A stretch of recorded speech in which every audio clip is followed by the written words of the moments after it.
Welcome to Walk in the Park. My name's Tony Ingram, and today we are episode 40, February 27th, 2013. And we're going to, well, last time we went out on Cayuga Lake. It's called the Headwaters of Cayuga Lake on episode 39.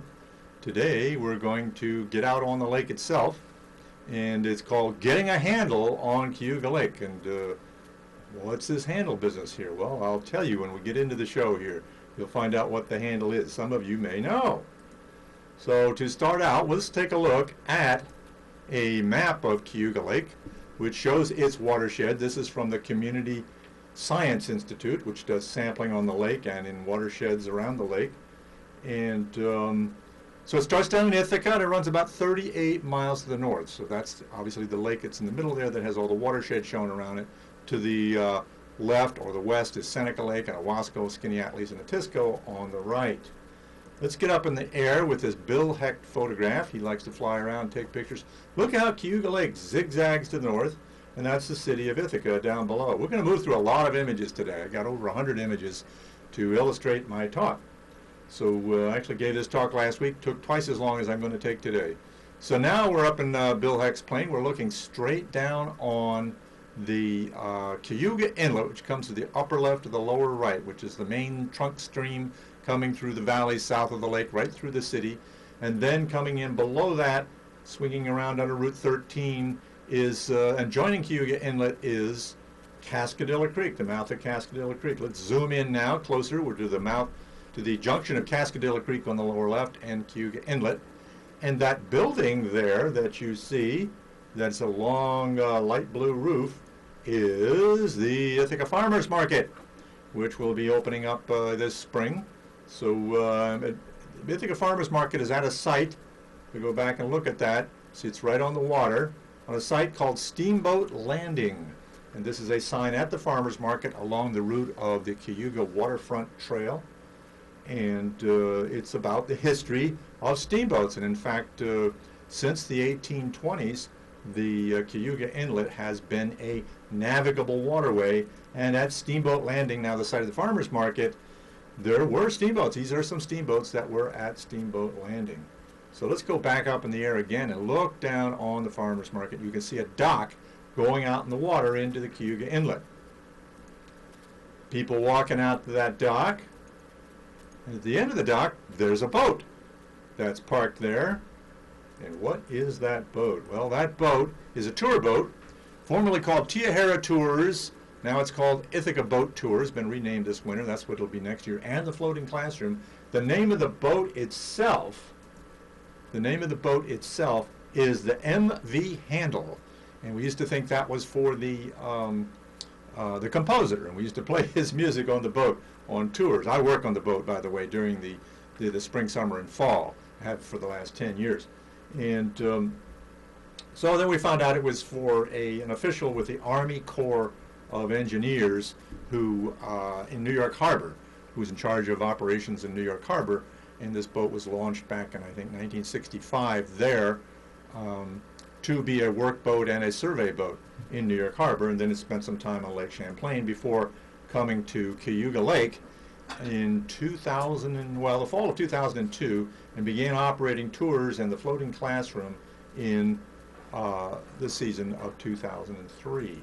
So the boat loads up with passengers at the Ithaca Farmers Market on one of its 1-hour cruises on Saturday and Sunday, has 2 or 3 a day, and then sometimes a 2-hour eco cruise leaving from there as well. And immediately as you leave the dock, and you see the dock on the right there, you'll see the mouth of Cascadilla Creek, which we saw from the air. Well, let's see where Cascadilla Creek comes from. It's looking in this aerial photograph by Bill Hecht once again. I showed this photo in last week's show, as a matter of fact. That's the Cornell campus in the middle, which is framed by 2 gorges. On the left is the Fall Creek Gorge, but on the right is Cascadilla Gorge. So let's zoom in on that. There's Cascadilla Gorge separating the Cornell campus on the left and College Town on the right. Go down in the gorge. You can't get in there now because they've had to repair the trails from storm damage, and they expect to have this section of trail just below the College Town Bridge in this waterfall, which I think is called the Giant Staircase, repaired by the fall of this year. So we're looking forward to being able to, just in time for winter, to close it up again, but we're looking forward to finally been able to get back on the trail at Cascadilla Creek, because a lot of people think that is the most charming way to go from downtown to uptown. On College Town. Okay, so we're going back on the boat, back out into the mouth of Cascadilla Creek with the dock of the farmers market on the right. And we're looking back then. You look way back on the left, up on the hill. Let's zoom in there. You can see a cliff. And at the bottom of that cliff, right in the center of the picture, you might be able to make out some water. Well, that is Fall Creek and Ithaca Falls, the Fall Creek Gorge and Ithaca Falls. Again, we'll go out to that picture, and on the left-hand side is the Fall Creek Gorge. Looking closer at that, you can actually see Ithaca Falls, just lower left of center. So there's a gorge on the north side of the campus, a couple of bridges going across it, the Stewart Avenue Bridge and the Suspension Bridge. Looking from the Stewart Avenue Bridge upstream into the gorge, and in the upper center there, you might be able to make out the Suspension Bridge between the Cornell Arts Quad and the Thurston Avenue neighborhood. And then from another spot on Stewart Avenue, we're looking just to the north of the bridge, and Ithaca Falls is behind that red tree on the lower left, pouring down into the mouth of the gorge. This is the way most people see it when you walk up just from Lake Street there. And so anyways, that heads on down to Cayuga Lake, and we'll see where that mouth is later when we get out farther out on our little tour here. But actually, we're not going to get very far at all, because we're back at Cascadilla Creek's mouth there. We can't get away from the farmers market, because I want to talk about this. The Cayuga Lake Floating Classroom, which actually goes all over the lake, is perhaps the larger part of the operation on the MV Haendel, where school classes and college classes and camp groups and other groups, eco tours and so forth, get out on the lake and do science in the lake with various instruments and so forth. And I'll show you a little bit more about that later. But the significance right here at the mouth of Cayuga Inlet a couple of years ago was the discovery of this plant that's in the water, which is different from the other aquatic plants that have been found here in the past, some of them native, some of them not. But this is called hydrilla. Oh, you may have heard of hydrilla if you live locally. It is one of the most aggressive, hardest to eradicate aquatic invasive weeds that will choke up your waterways and shorelines terribly. And this is the first time it's been noted in the Finger Lakes, and in fact anywhere in New York State that was connected to a body of water, connected to rivers and so forth. So this infection of infestation in Cayuga Inlet is being fought back vigorously, but it's a very difficult thing. It's probably brought in on a boat or something, in perhaps in one of the marinas or crew teams or something like that. We don't know, but it's certainly brought in by a boat somewhere, and it could get into the rest of Cayuga Lake and into the other Finger Lakes, the Erie Canal, even potentially into the Great Lakes as a whole. And that would be a disaster, an economic and environmental disaster, as well as an aesthetic disaster. But you can learn a lot about that. You can go on Cooperative Extension's website, Tompkins County, and they have quite a bit on hydrilla. All right, let's get moving down the inlet towards the lake. We head down the lake. It's about a half a mile from the farmers market. On our right, we pass the Newman Golf Course. You can look up to Cornell there on the right center. And if you were here 100 years ago, this is more what you would have seen. Not a golf course, but rather a cattail marsh. And the downtown Ithaca was either marsh, or it was swamp forest, or certainly lowland floodplain forest, as you might call it. Yes, that was damp and had species of trees, in this case cattails and bulrushes and that sort of thing. Back up in the air there. Now we're going along. You see the center of the picture. The farmers market is in the left center. The Cayuga Inlet is going to the right out to the lake, and just below the center there is the golf course, and to the right of that, well, we'll fly around to the other side. We'll get back to that. To the right of that, actually, now it's to the left. We're going down to the other side, looking back at the farmers market, Cascadilla Creek coming in and flowing up to the lake, the Cayuga Inlet. You see the golf course, and then there's a patch of woods there. That's the Cornell Biological Station, owned by Cornell Plantations. So that's one of the few places there, and the other woods you see just up to the right of that, which is the Fuertes Bird Sanctuary, where you can see something that resembles, at least, the original swamp forest or floodplain forest that was here before the 1900s.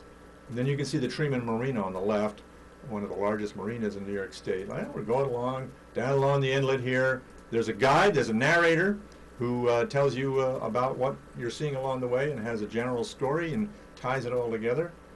There we go, getting out towards the inlet, towards the lake, I'm sorry. And just lower right center is the Allen Treman Marina State Park, one of the 4 state parks in Tompkins County, looking off to the left of the boat. There it is.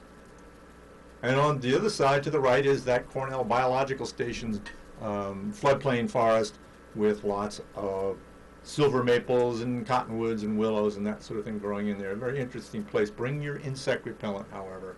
It is very buggy. And that ends a little peninsula out towards the lake. And now we're heading out towards the lake. You can see on the right, however, you can just make out that there is sort of a wall out there, and there's a couple of lights.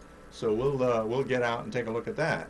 Let's see. But you might see some rowers, and besides other boats that are going out there, many, many different kinds of boats. But sometimes we see rowers from Ithaca College or Cornell or the Cascadilla Boat Club that are out there using the inlet, and they actually have a racing course slightly farther upstream that about around Inlet Island, and they actually get out on the lake when the weather isn't too bad and can get some practice out there. But on our right is that wall I was talking about. It was built about 1899, and it's meant to separate the mouth of Fall Creek and Cayuga Inlet, the main stream there. And you look behind that wall, and that is the mouth of Fall Creek. And the reason it's there is that it keeps the silt that's washed downstream from the gorge and uplands beyond Cornell and so forth from filling in the mouth of Cayuga Inlet.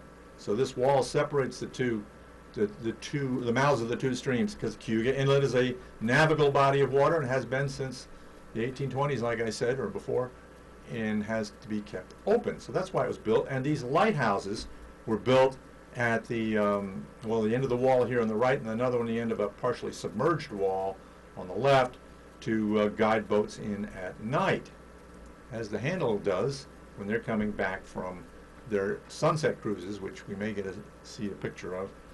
So here's some birds. A lot of birds like to hang out on the left-hand wall, the west wall, which is for some reason built there just at the water line, perhaps so waves can go across it, because it's more exposed to the west winds, I guess. I don't really know. Look at, there's a bird in the middle there stretching its wings. Those dark birds are cormorants, double-crested cormorants. Those are diving birds that eat fish. So they like that wall, and you often see lots of cormorants around the south end of Cayuga Lake. So here we are, we're heading out. This is a late autumn scene. You can see in the marina most of the boats have cleared out, and you can see the wall heading from center to lower left. And then just above that, you can see, above center there, you can see the mouth of Fall Creek having come down from Ithaca Falls, and how the wall separates those two streams. So let's head out on the lake, and we're going to cut right. We're going to cut right across the, let's see, after we go out of the end of the inlet there, we turn right and head towards the eastern shore. And as we're going along, we can look back and see the twin towers of Ithaca College, and you can see the Cornell skyline, and you can also see Stewart Park. And those are the pavilions at Stewart Park, where the Ithaca Festival, I understand, is going to return this year. We'll all be happy about that on the Sunday of the festival. But if you were here 100 years ago or more, actually, yeah, about 100 years ago, you would have seen a steamboat pier, a long steamboat pier at what was called Renwick Park back then. I think it was a privately owned park. The only way you could get to Renwick Park was by trolley. It went through the swamp. The swamp has been filled since that time, and houses and golf courses and what have you built there. And if you look back at the shore, this is the park. There was the same pavilion buildings that were built probably in the 1890s, and in the 19 teens, from about 1914 to about 1919 or so, it was a motion picture studio. And if you're from the local area, you probably know that they made movies in Ithaca, and there's actually, I think, a website called that, and you can get a lot more information about it. And there's also a proposal to build a museum to the movie industry This Ithaca was one of the centers of the silent film industry back in the 19 teens. Went out of business after World War I. But they made a number of feature films and serials. This is one of the better known locally. The Great White Trail, which was actually about supposed to be about the Alaska, but they used a lot of shots in Ithaca, particularly in Enfield Glen and Robert Tremont State Park with the frozen Lucifer Falls, and also a lot in the Adirondacks. So, well, let's continue our trip up along the lake, looking across the Cornell Sailing Center. It's just right of center. It's actually in those trees. You don't really see it that well. But there's a building right in the middle there behind the boats, and this aerial shot showing the Lake Source Cooling Station. This is where they do transferring cold water in a pipe coming up from the bottom of the lake to heat exchanger with water that's piped in a siphon-driven system from the Cornell campus and many buildings up there to take heat out of the buildings and put it back in the lake in the warmer layers or the shallow layers of the lake. And just to the lower right there's a little pavilion on the shore, and that's East Shore Park, the only public place in the township of Ithaca, just outside the city, where the public can get access to the lake shore. So that's a pretty neat place. There's always people there enjoying the lake shore. We're going to head up along the East Shore in this Bill Hecht photo of the MV Haendel heading up the East Shore of Cayuga Lake. We'll go up a few miles, and as you look towards the East Shore, you'll see there's a line of cliffs. And the boat goes along there, and this is one of the most scenic parts of the tours that the Haendel does. They take a boat tours. The people have built some not so modest homes on top of the cliff there, but they don't have water access. Incredible views. But look at those long cliffs. Follow on the shore. And our guide on the boat that day, Caroline, is pointing up to those cliffs and explaining some of the geology, I think. So we'll look more closely at the cliffs. You know? And look how they are blocky. There's sort of, not only are there horizontal layers in the rock that you may be able to make out, but there are also vertical slabs and corners and fractures. And it turns out that the rock of our region is fractured in this crisscross pattern, almost at right angles, and there's other fractures running in other directions that determines the way the rocks erode. And along this wind-eroded cliff, the winds beating against the shore for thousands of years have undermined the hillside, creating and maintaining the cliffs. The rocks fall away along these fractures, which are called joints. And so there's two sets of joints. One of them runs parallel to the lake, and as the rock falls away, it leaves these vertical sheets exposing, and it's like just a few feet in between the vertical joints as you go back into the cliff. And also another set that runs, the joints or fractures run straight into the cliff at right angles, pretty much, and when the rock falls away, you get corners like you see on the right there. So that's something you learn a little bit more about if you go on one of the tours. And there's also some waterfalls along the shore. It depends on the weather. The streams along the shore are intermittent streams. They don't flow all the time. This is what's called Esty Point, and there's a waterfall there. But here's another, getting ahead of myself here. Let's see, there's another waterfall here that doesn't normally flow except when you have a lot of rain. I've counted as many as 11 waterfalls along this cliff. Usually you see at least one or two on one of the tours. But let's take a closer look at the rock. Not only do you see the corners and the blockiness of it, but look at the horizontal layers. And that's sedimentary rock. Most of it you would call shale. And shale is in this case, a marine sediment, made from a marine sediment, mainly clay and silt, that's settled in layers one atop the other in the bottom of an ancient sea that covered New York State. And maybe you can make out in the upper center, just right of upper center there, the outline of New York and then Pennsylvania and other states. But this would have been maybe 400 million years ago. And look, that we're minus 10 degrees latitude. That means below the equator. And there's a sea covering most of New York State and adjacent states. And to the east of that sea, or what would be east, or east or southeast, is the Acadian Mountains that were here at the time, which are virtually all gone from erosion since that era, 350 to 400 million years ago when they existed here. And those mountains eroded into the sea and slowly filled it up with this sediment that eventually turned to stone due to the immense pressure of the overlying rocks and the presence of lime in the sediments that acted like a cement, I'm sorry. And but we're going to keep going up the east shore. Got a lot of water to cover here yet. And getting closer up to, here's a railroad that goes along the shore. It used to go the length of the shore and used to go all the way up to Cayuga, New York, and then hook up with the railroads up around the Erie Canal area and so forth. Now it only goes up to Myers Point, which we'll see in a couple of minutes here. But looking back up in the air here with Bill Hecht, and looking in the center of the picture, you can see some buildings, an industrial area. That is our local salt mine. Because earlier in the history of that sea, there were other versions of the sea where there's a great deal of evaporation, like you have in places like the Dead Sea, or the Persian Gulf is often compared to it. And there were layers of salt that were built up along the shores and eventually covered up. And there's been a salt mining industry since well back into the 1800s. And this particular mine goes down 2,300 feet in Lansing here to dig out a layer of salt about 15 feet thick and all underneath Cayuga Lake. And that is the salt right there on the right.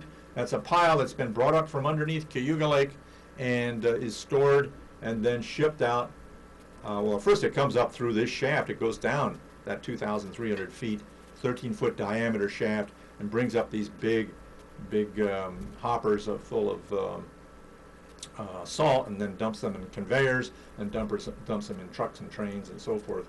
And so it's taken out by rail to highway departments all over New York and New England to throw on the roads in the wintertime, and also by truck. And interestingly, they do not use salt on their steep hill going up the side of the lake shore there, because, at least I'm told this, because they don't want to rust out their salt trucks. They throw ground up shale on there. Kind of a funny thing. So we might think about that. Go a little farther along the lake and we pass Myers Point. Actually, we could see that in an earlier shot here. Look up in this shot. You look on the right, there's a point there. That's Myers Park, Myers Point and Myers Park, the Lansing Town Park. And there's a little lighthouse there. Let's see. Yeah, here's a picture of it again in the center. And you'll see a gorge and stream winding through the southwest there. I'm not southwest, I'm sorry, the lower left. It's actually from the northeast down to Myers Point, and then there's a split in Myers Point, and that is on the left. In this picture, that is the mouth of Salmon Creek going out into the lake, and it's created Myers Point over time. So we passed a little lighthouse that was built a number of years ago, and a little bay there. There's a swimming area. It's very lovely. And it's also very popular with, well, here's the mouth of the creek here. We'll get back to that in a second here. Mouth of the creek coming out into the lake and looking north along the lake shore. And actually the point on the north side of the part of the point on the north side, or the left, the extreme left of the Myers Point of this picture, is actually called Salt Point. And there was a salt mine on Myers Point long ago. Well, Myers Point that juts out in the lake there is a very popular place for birds, particularly waterfowl and shorebirds, and of course gulls. And the migrating birds, waterfowl and shorebirds, will often stop to rest and feed at Myers Point. And the Cayuga Bird Club has put up a water bird identification kiosk there, which is pretty cool. So you can go there and binoculars and see if you can identify some of the birds that are there. And so we're going to go farther north. And normally the Haendel does not go any farther than this Myers Point on the right there, and right just below center. That is Crowbar Point, which is a landmark on the lake because the lake makes a big bend there, from going from pretty much almost north-south down to Ithaca. Turns to the northwest, and you can see the lake bending around on its way up to the north, 38 miles to the north end of the lake. And we usually cross back here in our 2-hour tours, which are not out of the farmer's market. And often we'll talk about how the lake was formed during the Ice Age. And you can see in this William Dilger picture. William Dilger was a professor at Cornell years ago.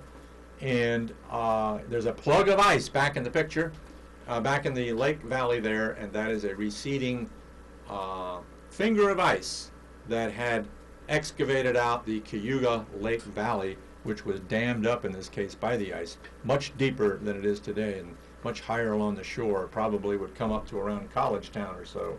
So everything in downtown Ithaca would be underwater. Those are mastodons, and mastodon bones have been found in the area. And then to the right, extreme right of center in the background, are musk oxen.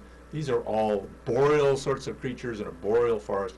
In other words, what you would find way up now and up in northern Canada and Alaska. A willow ptarmigan on that rock in the lower right, again an Arctic species. So climate has changed, and of course it's changing again. So we'll see how that plays out.